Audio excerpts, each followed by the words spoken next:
What is up to the Nerf Online modding community? This is Nerf99, and today I'm going to be talking about some of the upgrades that I have done to my Nerf Element.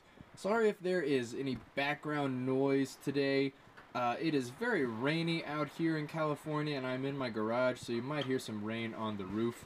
I realize that the Nerf Element is not anywhere near close to a new blaster. It is quite old. So while I'm not reinventing the wheel here, I'm making this video for people who are maybe new to blaster modifications or new to thrifting, saying like, hey, I picked this up from the store shelves, you know, what can I do to it? What are the parts that are available to me and where can I get them? So let's get right into it. Some of the modifications I've done is, the first one is I've removed the air restrictor.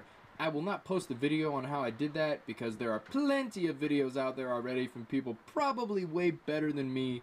So you can check those videos out to see how to remove the air restrictor on this thing. I have also increased the seal by adding a second O-ring inside the plunger tube. It's a little bit bigger than the first one, so they push together and add quite an incredible seal to the blaster. Another thing that I've done is I have put a little dab of hot glue here and then on the other side for the air release hole on the chamber there, on the barrel. And adding that on both sides just makes it to where it's a better seal, and there's pretty much no air release on this blaster right now. Alright, so another modification that I have done is, as you can see, I've put pennies here, here, and there's actually a little bit behind the trigger on each half of the blaster. There's about 60 cents, so about 30 cents on each side there on the blaster, just to give it a little bit more weight and feel instead of just having it be hollow plastic. I use some of the dead space there to take it up with something that has a little weight to it. And then now the final upgrade that I have done to this blaster is I upgraded all of the springs. So let's go in and talk about the first one. I have upgraded the plunger spring. And what I did was I went to Home Depot and I went to the door and window aisle, and they have a few springs that you can buy, but the ones that I bought were right here. Got the part number for you. It is 684838. And that is going to be a 4-pack. You're going to get 2 of these springs and 2 smaller springs. The smaller ones don't really have Nerf applications because they're very small, but you could use them for something else. Anyways, this is the stock spring that comes on the Nerf Element. What I did to make this larger spring fit is I cut it down about 2 or 3 rungs so that it's almost the same size as the stock spring. Because if you leave it in there, it's too long and the spring will not catch. Because it's just way too long, too much. So if you take off a little bit there, it will fit, and it adds quite a bit of power to it. This one is rated at a little bit over 24 pounds. So it's quite a beefy spring there to upgrade from your stock spring. Another thing that I did is I upgraded the catch spring here, and I upgraded the trigger spring. And I bought a pack of springs. It is 84 springs in the pack for about $3 or $4. By the way, the pack of 4 springs is also about $3 or $4 at Home Depot. So this one is going to be part number 471864. Sorry, that's not auto adjusting there, but the part number is 471864. And like I said, that is an 84 pack of springs. So you can use a lot of them for your catch springs or your trigger springs. Some of them are a little bit bigger. You might have to use them for something else, or they have, you know, those little nozzles on the side so you can attach them to something else. But I got quite a bit out of here. Most of these are from that pack. Some of them are from earlier springs that I had. But there's a lot of good modding potential there in this pack for only $3 or $4. So anyways, added all these upgrades to the spring so that it fires amazingly now with the upgraded plunger spring. So I'm going to put the blaster back together and do a little fire.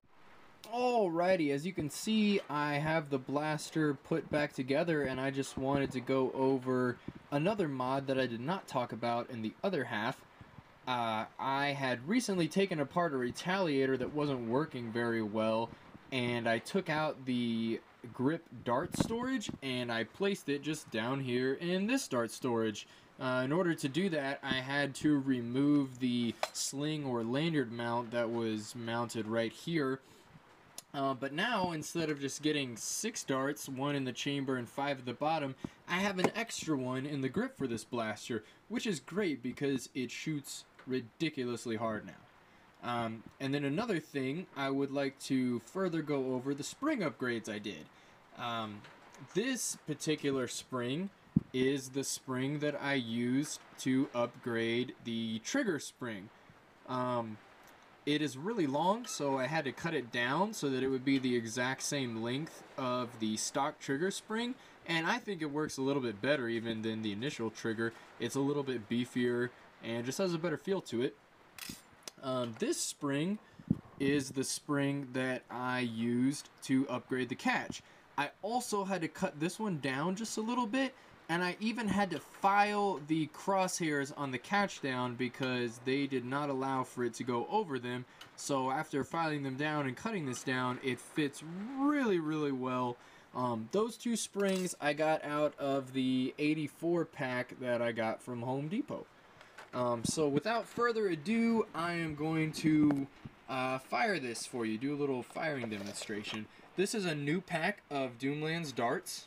I've taken maybe 4 or 5 out of there, but I'm going to take a brand new one out for you, just so you know that I didn't mess with the darts or anything, just modified the blaster. So here we go, I'm going to put that in there, and then I'm going to prime this. Just so you guys know, it is quite difficult to prime and film at the same time, but here you go. I'm going to prime this with my pinky. It actually works, but it is a nice draw on the prime, and I'm going to fire this. I mean, I don't know if you guys heard, but that had quite a bit of pop to it. So with all of these modifications, you can have a really, really excellent thrifted modified blaster. So here is the Nerf Element in all of its glory.